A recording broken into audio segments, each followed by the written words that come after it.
January 12th, 1888. The world outside was a symphony of white fury. For 3 weeks, the blizzard known to history as the Ghost Storm had scoured the high plains of Montana, burying everything under 20 feet of relentless snow.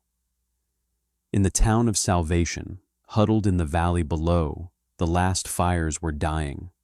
The last of the weevil-infested grain was gone. The silence of starvation was beginning to settle in, colder and more final than the frost. But on the northern face of Shadow Mountain, inside what the townsfolk had once called the Gophers' Palace, 15-year-old Evangeline Cromwell knelt in the soft, warm earth.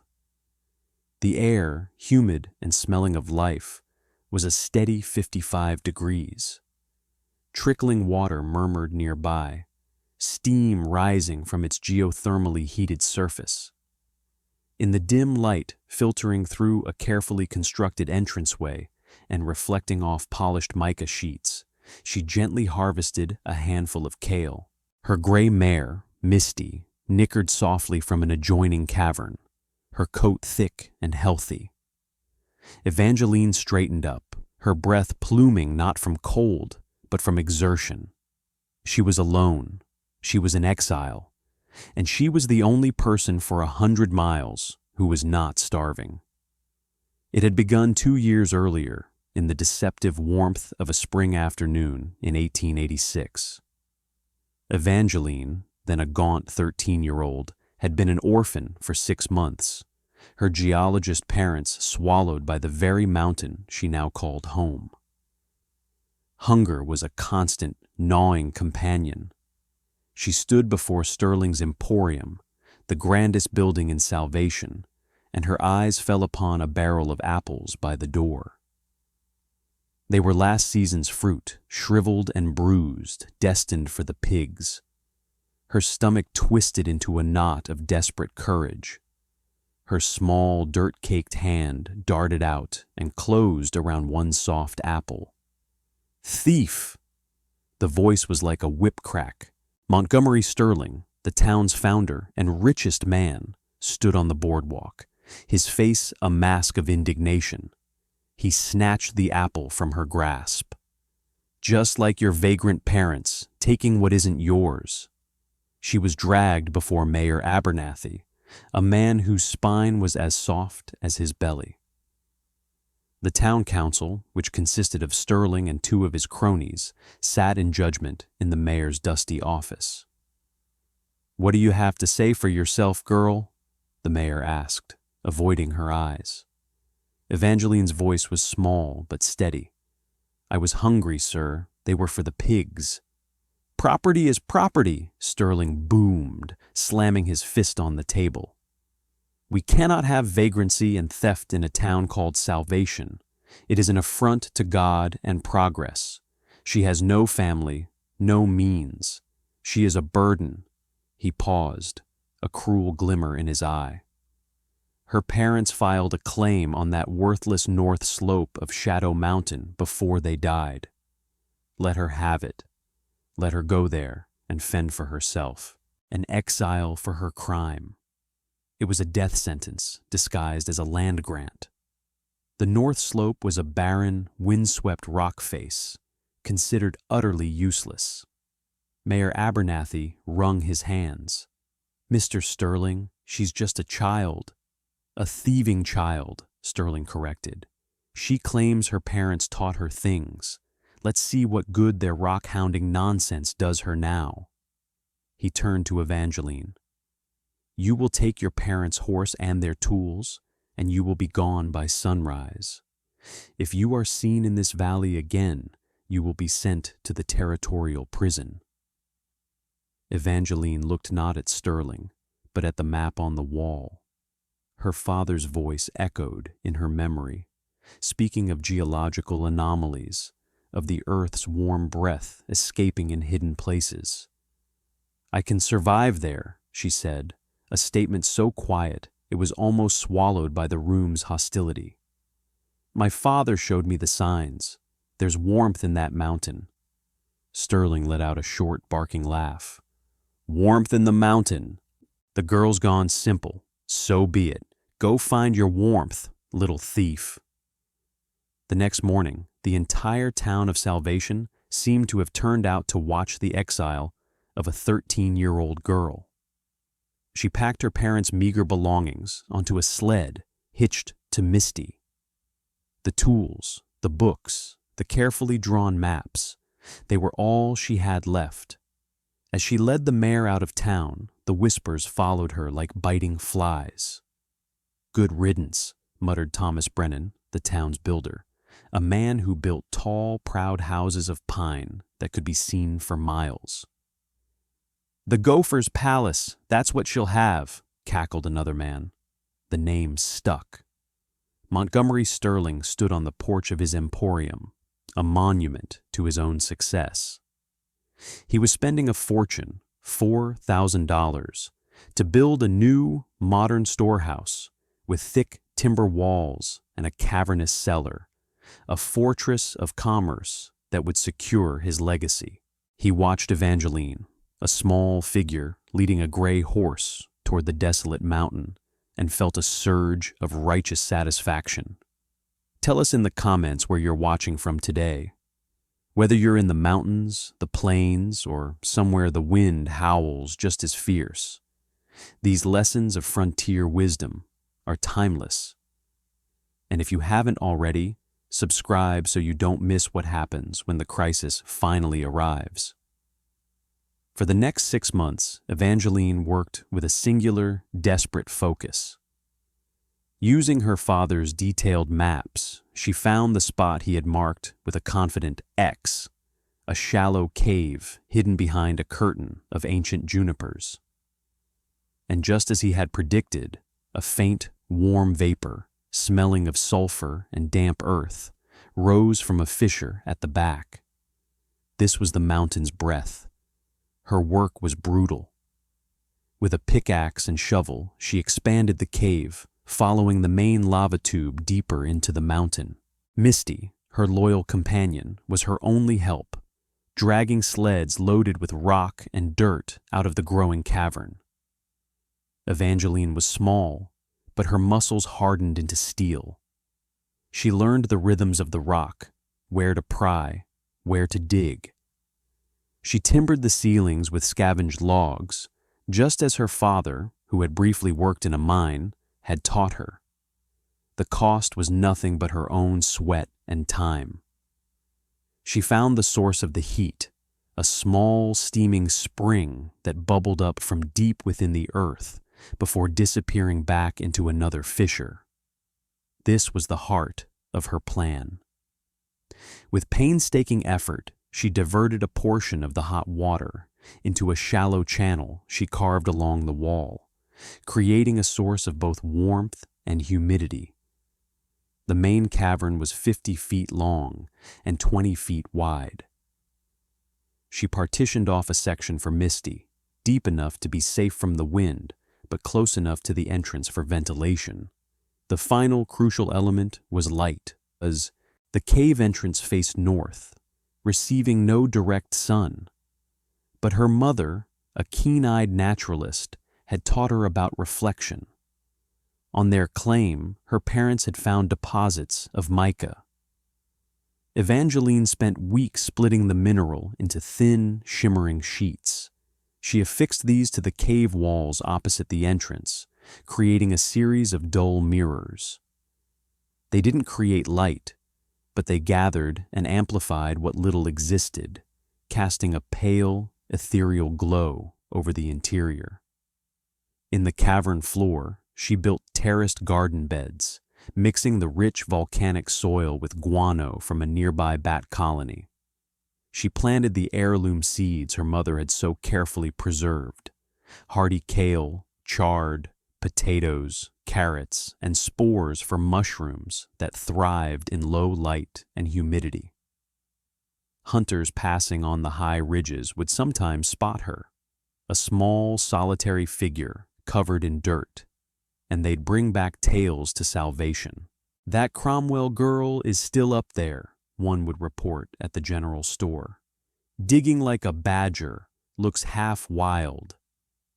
The slang term was born then. When a man undertook a pointless, back-breaking task, his friends would shake their heads and say he was going Cromwell. It meant wasting your life on a fool's errand, ignoring common sense for a mad dream. The children in town had a cruel rhyme. Evangeline Cromwell dug her own hell.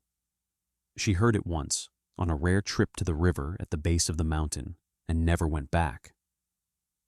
By the time the first snows of her second winter fell in late 1887, her sanctuary was complete.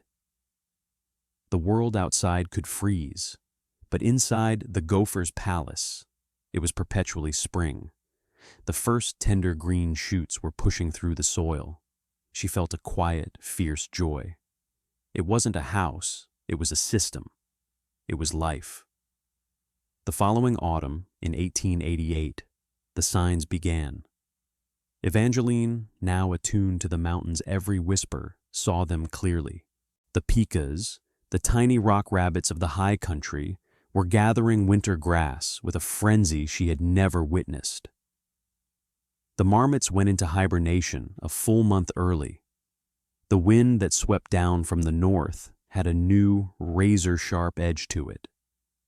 Her father had taught her to trust the animals, for they held the ancient wisdom of survival.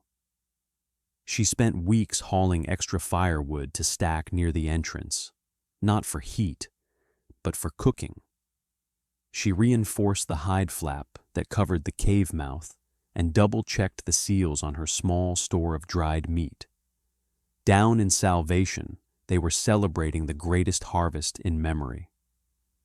The fields had yielded a bumper crop, and Montgomery Sterling's new $4,000 storehouse was filled to the rafters with wheat and corn. He stood before the town council and declared, "Providence has smiled upon us. This town, a beacon of prosperity and righteousness, is secure for the winter. No one here shall know hunger."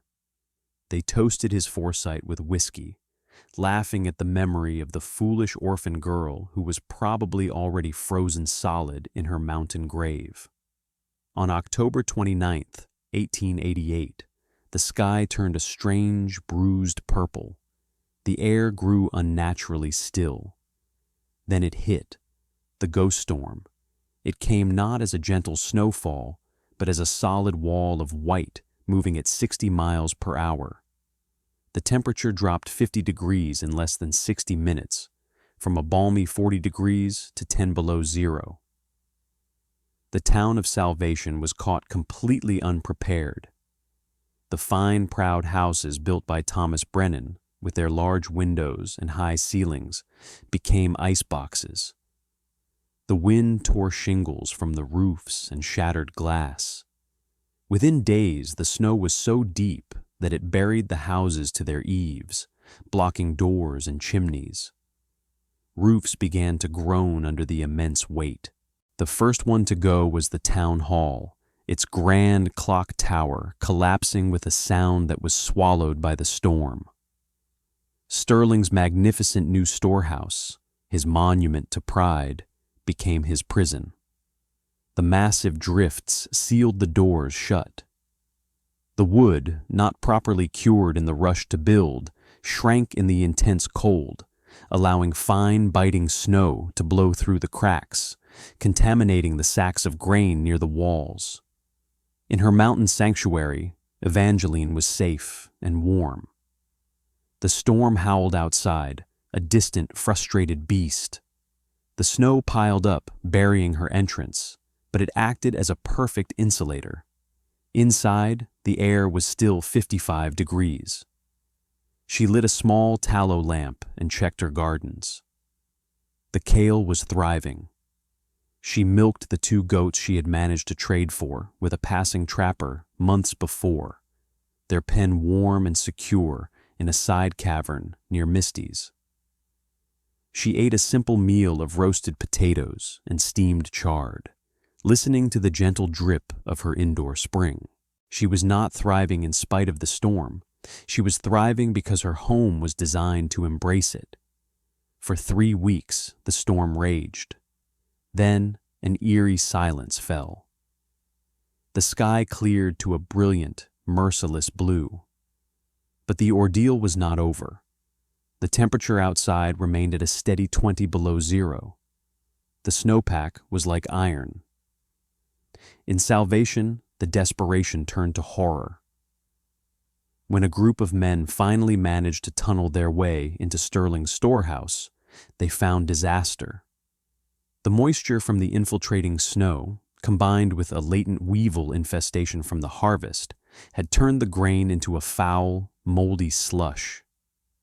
The town's entire winter food supply was gone. Starvation began its grim work. The old and the weak were the first to go. Families huddled together in the dark, chewing on leather straps to trick their bellies. It was young Thomas, the builder's son, who first remembered the exile. He was only 18, and his younger sister was fading before his eyes. "What about the Cromwell girl?" he asked his father, his voice hoarse. Thomas Brennan scoffed, a weak, rattling sound. "She's dead, son, long dead." "But what if she isn't?" the boy persisted. "What if she was right about the warmth in the mountain?" It was a sliver of hope so thin it was almost madness, but it was all they had.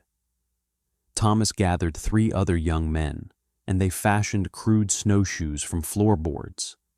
They took no food, for there was none to take. Their 2-day journey to Shadow Mountain was a frozen hell. One man turned back, his feet too frostbitten to continue.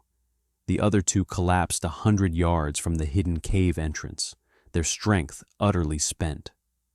Thomas staggered on, calling Evangeline's name until his throat was raw. He fell, certain he was about to die, when he saw it. A faint wisp of smoke, almost invisible against the snow. He crawled toward it and found the entrance to the cave, a narrow tunnel dug through the massive drift, just wide enough for a person. Evangeline found him there, unconscious. She and Misty dragged him and his companions inside. She stripped off their frozen clothes and wrapped them in goat hides. She revived them slowly with warm, salty broth. When Thomas finally opened his eyes, the first thing he saw was Evangeline, her face framed by the pale green of living plants. He thought he had died and gone to heaven. She said nothing of the past, nothing of their mockery. She simply fed them. The stew she gave them was the most glorious meal they had ever tasted, rich with rabbit meat, potatoes, carrots, and kale. It was the taste of life itself.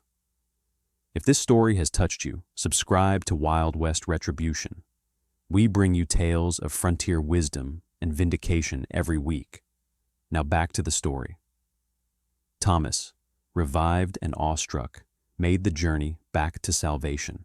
The news he brought was a spark in a dying town, an ark, a miracle. The Exodus began.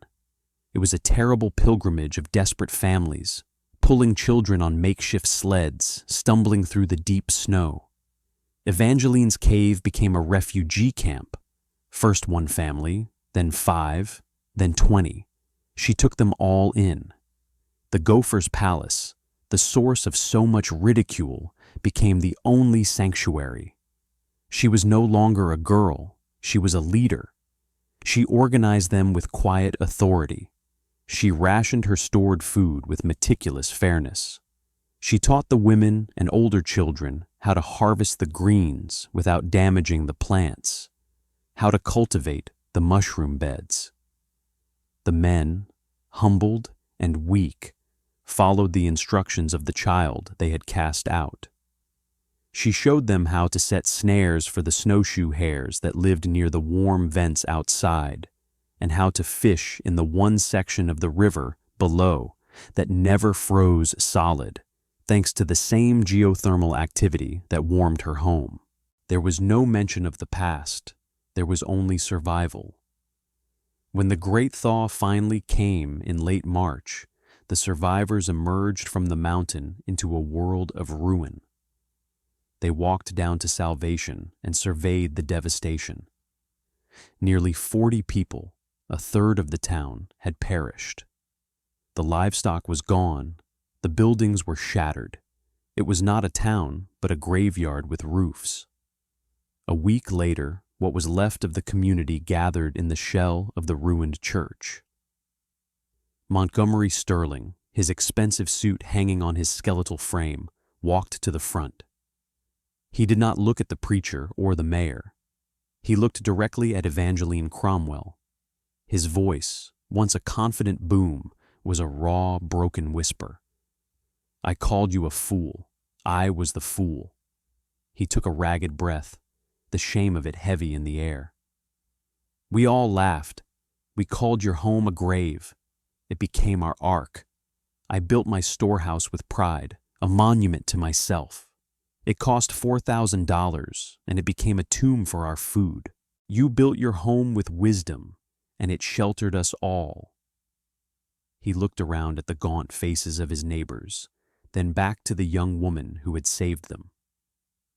"I have never been more wrong about anything in my life. I have some money left. I have my hands, but I have no wisdom. I'm not too proud to beg. Teach me, teach us."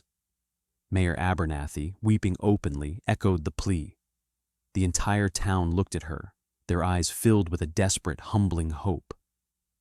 Evangeline stepped forward. Her face was calm, her voice clear and without a trace of triumph. "What good is wisdom if it isn't shared?" she asked the silent crowd. "Come, I'll show you everything." And she did. Sterling used his remaining fortune not to rebuild his emporium, but to buy tools and supplies for the whole community. Under Evangeline's direction, they did not rebuild Starvation in the valley. They moved up to the base of the mountain. She taught them how to read the land, to find the signs of geothermal warmth. They built a new kind of community, a series of interconnected, earth-sheltered homes dug into the hillside, warmed by the mountain's breath and lit by clever, north-facing light shafts. They planted vast, terraced gardens inside these new structures. Going Cromwell was no longer an insult. It was a verb that meant to create abundance from nothing, to find hope in the barren rock.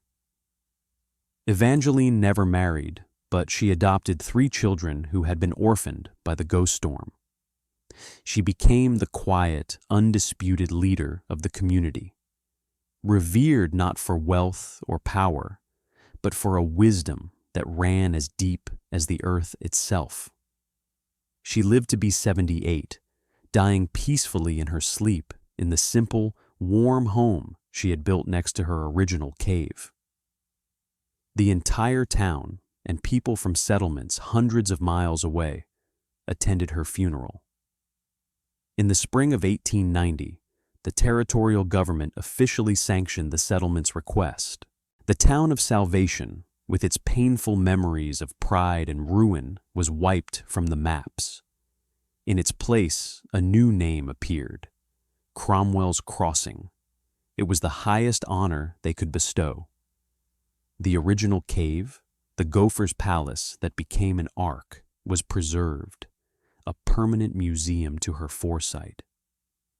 Her faithful gray mare, Misty, who had hauled the rocks of its construction, lived to a ripe old age and was buried in the lush meadow that grew below the settlement, a meadow that bloomed only because a 13-year-old girl, exiled for stealing a shriveled apple, knew the secrets of the earth. They built for the world they wanted. She built for the world as it is. Only one approach survived.